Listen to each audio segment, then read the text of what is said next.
मुंबई महापालिका निवडणुकीसाठी सेना भाजप युतीच्या निर्णयावर अद्यापही शिक्कामोर्तब झालं नाहीये। शिवसेनेकडून सकारात्मक प्रस्ताव आला तरच युती संदर्भातली दिशा ठरेल, असं भाजप प्रदेशाध्यक्ष रावसाहेब दानवेंनी स्पष्ट केलं।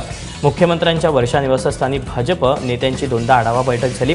या बैठकीत शिवसेनेच्या 60 जागांच्या प्रस्तावावर चर्चा झाली, मात्र त्यातून अद्यापही काही ठोस निष्कर्ष न निघाल्यानं युतीबाबत सस्पेन्स कायम आहे।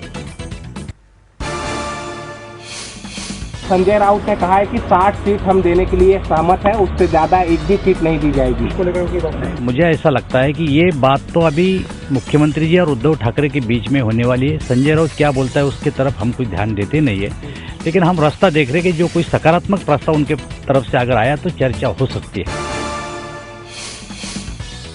युतीसाठी चर्चा करण्याची वेळ निघून चालली आहे, याची उद्धव ठाकरेंनी भाजपला आठवण करून दिली। महापालिका निवडणुकीच्या पार्श्वभूमीवर मातोश्री बंगल्यावर झालेल्या पत्रकार परिषदेत उद्धव ठाकरे बोलत होते। युती संदर्भात मुख्यमंत्र्यांकडून कोणताही प्रस्ताव आला नसल्याचं उद्धव ठाकरेंनी स्पष्ट केलं। तसंच वेळ निघून गेल्यावर निर्णय घेण्यासाठी शिवसेना मोकळी आहे, अशा शब्दात उद्धव ठाकरेंनी स्वबळाचे संकेतही दिलेत। नोटाबंदीच्या अनेक डेडलाईन हुकल्या, मग युतीच्या चर्चेसाठीच डेडलाईन कशाला, असा टोलाही उद्धव ठाकरेंनी भाजपला लगावला। शिवसेनेनं भाजपला देऊ केलेल्या 7 जागाही जास्त आहेत। खरं तर भाजपला 50 ते 55 जागा द्यायला पाहिजेत, असं वक्तव्य करून शिवसेना खासदार संजय राऊत यांनी युतीच्या धगधगत्या ठिणगीला हवा देण्याचा प्रयत्न केला। मुंबईवर जोपर्यंत शिवसेनेचा वर्चस्व आहे तोपर्यंत राष्ट्रीय हित सुरक्षित आहे असं आम्ही मानतो। इथे उद्या दुसरं कोणाचं राज्य येण्याचा प्रयत्न झाला तर मुंबईचा तुकडा पाडायला हे दिल्लीमधले आणि मुंबईतले काही लोक बसले आहेत, आणि म्हणून इकडे शिवसेनेचा वर्चस्व पाहिजे मुंबई वाचवण्यासाठी, देश वाचवण्यासाठी। त्याच्यामुळे 60चा आकडा जो उद्धव साहेबांनी दिलेला आहे तो अत्यंत विचारपूर्वक आणि सन्मानपूर्वक दिलेला आहे। शिवसेनेनं ठाणेकरांसाठी जाहीर केलेल्या आश्वासनांवर सर्वपक्षांनी जोरदार टीका केली। यापैकी अनेक आश्वासनं जुनी आणि दुसऱ्याची असल्याचा आरोप सर्वपक्षीय नेत्यांनी केला। आमच्या योजना शिवसेना स्वतःच्या नावानं खपवत असल्याचा आरोप भाजपनं केला, तर 5% राजकारणामुळे आजपर्यंत ठाणेकरांना धरण मिळालं नसल्याची घणाघाती टीका राष्ट्रवादीचे आमदार जितेंद्र आव्हाड यांनी केला। बिल्डरांसाठी सर्व योजना आणून रेट वाढवण्यासाठीची टीका मनसेनं केली आहे।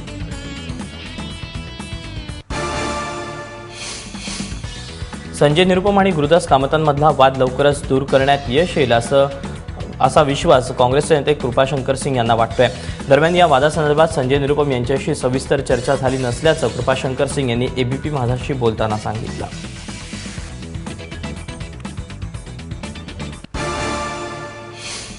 पुढच्या महिन्यात होणाऱ्या महापालिका निवडणुकांमध्ये प्रस्थापितांना धक्का देण्यासाठी असदुद्दीन ओवैसींच्या एमआयएमनं रणनीती आखली आहे। सर्वच महापालिकांमध्ये सरसकट उमेदवार उभे करण्याऐवजी एमआयएमनं ठराविक महापालिकांवर आपलं लक्ष केंद्रित केलं। त्यामध्ये मुंबई, पुणे, पिंपरी चिंचवड आणि सोलापूर महापालिकांचा समावेश आहे। एमआयएमचे आमदार इम्तियाज जलील यांनी या संदर्भातली माहिती दिली। ठाण्यात शिवसेना भाजप युती होणार की नाही याबाबत अद्याप अस्पष्टता आहे, मात्र त्यापूर्वीच रासपनं ठाणे महापालिकेसाठी भाजपकडे 17 जागांची मागणी केली। विटावा, वागळे इस्टेट आणि वर्तकनगर अशा मोक्याच्या ठिकाणांच्या जागा आहेत। या ठिकाणांहून आपले उमेदवार नक्की विजयी होतील असा दावा रासपच्या कार्यकर्त्यांनी केला।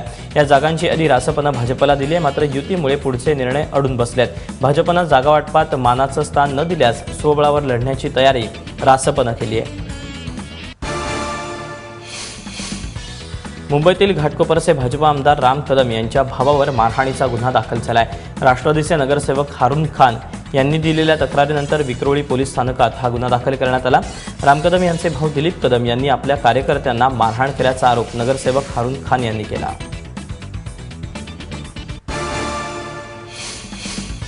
मुंबईतील मराठा महामोर्चासाठीच्या नियोजनाची बैठक घेण्यात आली। येत्या 6 मार्च रोजी मुंबईत मराठा मोर्चाचं आयोजन करण्यात आलं आहे। तसंच 31 जानेवारी रोजी राज्यभरात मराठा समाजाच्या वतीनं चक्काजाम आंदोलन करण्यात येणार आहे। कालच्या बैठकीत महामोर्चा आणि चक्काजाम अशा दोन्ही आंदोलनाच्या तयारीचा आढावा घेण्यात आला। मुंबईतील महामोर्चात 50 लाखापेक्षा जास्त कार्यकर्ते जमण्याची शक्यता आहे। त्यामुळे 6 मार्चला सरकारनं सकारात्मक प्रतिसाद दिला नाही तर मुंबई न सोडण्याचा इशारा मराठा संघटनांनी यावेळी सरकारला दिला। जल्लीकट्टू या पारंपरिक खेळावरील बंदी कायमस्वरूपी हटवण्यात यावी या मागणीसाठी मुंबईतील तमिळ युथ फ्रंटनं आंदोलन केलं. कुठल्याही परिस्थितीत जल्लीकट्टूवरील कधीही बंधन येणार नाही असा निर्णय सरकारनं घ्यावा अशी मागणी तमिळ युथ फ्रंटनं केली. तमिळ फ्रंटच्या आंदोलनाला महाराष्ट्रातील बैलगाडा शर्यतीच्या आयोजकांनीही पाठिंबा दिला.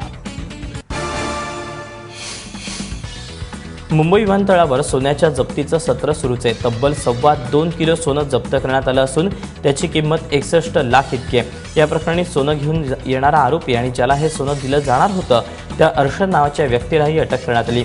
दुबईहून थमीज इमिराट्स या विमानातून हे सोनं आणण्यात आलं. एका छोट्या सिलेंडरमध्ये आतल्या बाजूला 2.25 किलो सोनं लपवण्यात आलं होतं. सोन्यासोबत 1,20,000चे 2 आयफोनही जप्त करण्यात आले.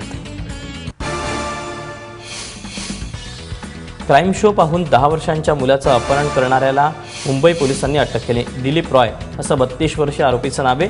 18 तारखेला अँटॉप हिल परिसरात शेजारीच राहणाऱ्या दिलीपनं 10 वर्षांच्या मुलाचं अपहरण केलं. त्याच्या कुटुंबियांकडे 10,000ची मागणी केली. याची तक्रार कुटुंबियांनी पोलिसात केली. यानंतर पैसे घेण्यासाठी आलेल्या अपहरणकर्त्याला पोलिसांनी अटक केली आणि मुलाचीही सुटका केली.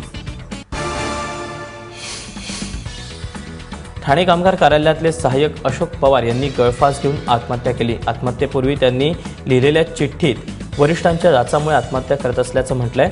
अशोक पवार हे मार्च 2017मध्ये सेवानिवृत्त होणार होते. त्यांनी डिसेंबरमध्ये स्वेच्छानिवृत्तीसाठी अर्जही केला होता, पण निवृत्तीआधीच त्यांनी डोंबिवलीतल्या दीप सोसायटीत गळफास घेऊन आत्महत्या केली. या प्रकरणी विष्णुनगर पोलीस ठाण्यात गुन्हा नोंदवण्यात आला आहे. उरणमध्ये लागलेल्या आगीत 3 दुकानं जळून खाक झालेत. काल दुपारी शहराजवळच्या पेट्रोल पंपाला लागून असलेल्या गादीच्या दुकानाला आग लागली. शेजारीच लाकडाच्या दुकानात ही आग पोहोचली आणि एकच तारांबळ उडाली. अग्निशमन दलानं घटनेचं गांभीर्य ओळखत घटनास्थळी धाव घेतली. 2 तासांच्या अथक प्रयत्नानंतर आगीवर नियंत्रण मिळवण्यात यश आलं. या आगीत सुदैवानं कुणीही जखमी झालं नाही, पण 3 दुकानं जळून खाक झाली आहेत. निळवंडे प्रकल्पाच्या सुधारित प्रशासकीय मान्यतेसाठी 182 गावातील लाभार्थ्यांनी मोटरसायकल रॅली काढली. 21 जानेवारी रोजी निघालेली ही 250 दुकानांची रॅली काल ठाण्यात पोहोचली. आज हे सर्व दुचाकीस्वार मुख्यमंत्री देवेंद्र फडणवीस आणि शिवसेना पक्षप्रमुख उद्धव ठाकरे यांची भेट घेणार आहेत. शिर्डी परिसरातील शेती आणि पिण्याच्या पाण्याचा प्रश्न सोडवण्यासाठी निळवंडे प्रकल्प मार्गी लागणं गरजेचं आहे, पण सुधारित प्रशासकीय मान्यतेअभावी या प्रकल्पाचं काम अर्धवट राहिलंय. त्यामुळे या अर्धवट कामाला गती मिळावी अशी मागणी या मोटरसायकल रॅलीद्वारे करण्यात आली आहे.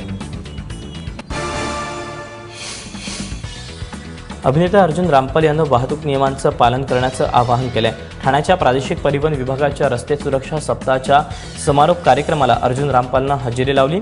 त्याच्यासोबतच दंगल फेम अभिनेत्री फदामिया सना शेख आणि तानिया मल्होत्रा या देखील उपस्थित होत्या. यावेळी त्यांनी नागरिकांना सुरक्षित प्रवास करण्याचं आवाहन केलं. या सिनेकलाकारांना पाहण्यासाठी नागरिकांनी मोठ्या प्रमाणावर गर्दी केली होती. हमारे देश में जैसे कि जब हम विदेश जाते हैं तो हम लेन नहीं काटते, सिग्नल जंप नहीं करते, रोड पे कचरा नहीं फेंकते. क्यों? तो फिर जब हमारे खुद के देश में हम ऐसा क्यों करते हैं? अगर हम वहाँ पर उनके लॉज को इतनी इज्जत दे सकते हैं तो हमें खुद के देश में भी वो करना चाहिए.